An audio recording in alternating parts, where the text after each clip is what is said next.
ఈ రోజు మన స్టూడియోలో ఒక స్పెషల్ టీమ్ అయితే ఉన్నారు. పాపే ప్రాణం సినిమా ప్రమోషన్ లో భాగంగా ఆ మూవీ టీం మనతో ఉన్నారు ఈ రోజు మన స్టూడియోలో. నా పేరు ఎస్ఎస్ చిన్న. ఈ మూవీకి story, screen play, director, producer, editor కూడా నేనే చేస్తాను. ఇప్పుడు ఇలాంటి సినిమాలు చేయడానికి మిమ్మల్ని రియల్ లైఫ్ లో ఏమైనా ఇన్స్పైర్ చేసిన సంఘటనలు ఏమైనా ఉన్నాయా? దాన్ని బేస్ చేసుకునే కదా అది చేస్తుంది. నేను అంటే ఇంకా చిన్న చిన్న మిస్టేక్ల వల్ల ఒక కుటుంబమే సఫర్ అవుతుంది. షేక్ బాబాల్ అని చెప్పేసి మీరు అనుకున్నంత మంచిగా చూపించారా?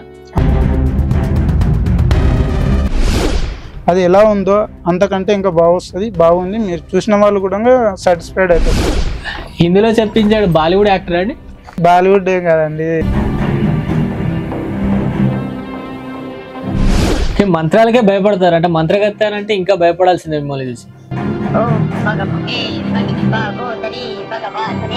అప్పుడు షూట్ చేసేటప్పుడు భయపడ్డాను, షూట్ చేసినాక భయపడ్డాను, షూట్ చూసేటప్పుడు భయపడ్డాను. ఎందుకంటే అది యాక్సిడెంట్ సీన్ చేసినప్పుడు అక్కడ ఆల్రెడీ ఇంతకు ముందు యాక్సిడెంట్ జరిగినాయంట. అక్కడ చూసిన వాళ్ళందరూ దారిలో వెళ్తున్న వాళ్ళు ఆపుకొని అరే యాక్సిడెంట్ అయిందని చెప్పేసి అంబులెన్స్ ఫోన్ చేద్దామని అనడము, వాటర్ తెచ్చియడము. కాబట్టి ఆన్లైన్ లో ఆర్డర్ పెట్టుకొని నేను ఫీల్డ్ లోనే ఉన్నాను.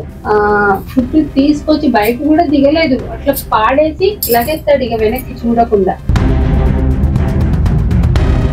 నాకేమో హిందీ రాదు, ఏదో పానీపూరి హిందీ వస్తుంది తోడ పేస్దాల అనేది. ఇతనికి వచ్చేసేమో తెలుగు రాదు. అసలు సీన్ల కాడ తలకాయ నొప్పి వచ్చేసింది నాకు. చిరాకు తెప్పించిందంటే చరణ్ దాస్ గారు ఒక్కరే క్యా క్యా అని కళ్ళు పెడతాడు. నాకేమో హిందీ రాదు. ఆడియన్స్ ఈ సినిమాని ఎందుకు చూడాలి? ఓటీటీకి మారుతున్న ఆడియన్స్ ని సినిమాలు చూడడానికి కానీ థియేటర్ల వైపు ఎలా తీసుకురాగలుగుతారు? థియేటర్ల వైపు పబ్లిక్ ని తీసుకురావడానికి అయితే దీనికి పెద్ద రిస్క్ చేయాల్సిన అవసరం లేదు.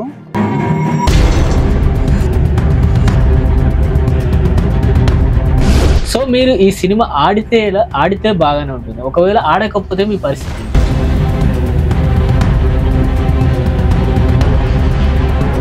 మిమ్మల్ని ఎవరైనా సినిమాల అవకాశాల కోసం మిమ్మల్ని మోసం చేసిన సంఘటనలు కానీ ఏమైనా ఉన్నాయా? తను అసిస్టెంట్ డైరెక్టర్ పెట్టుకుంటానని చెప్పేసి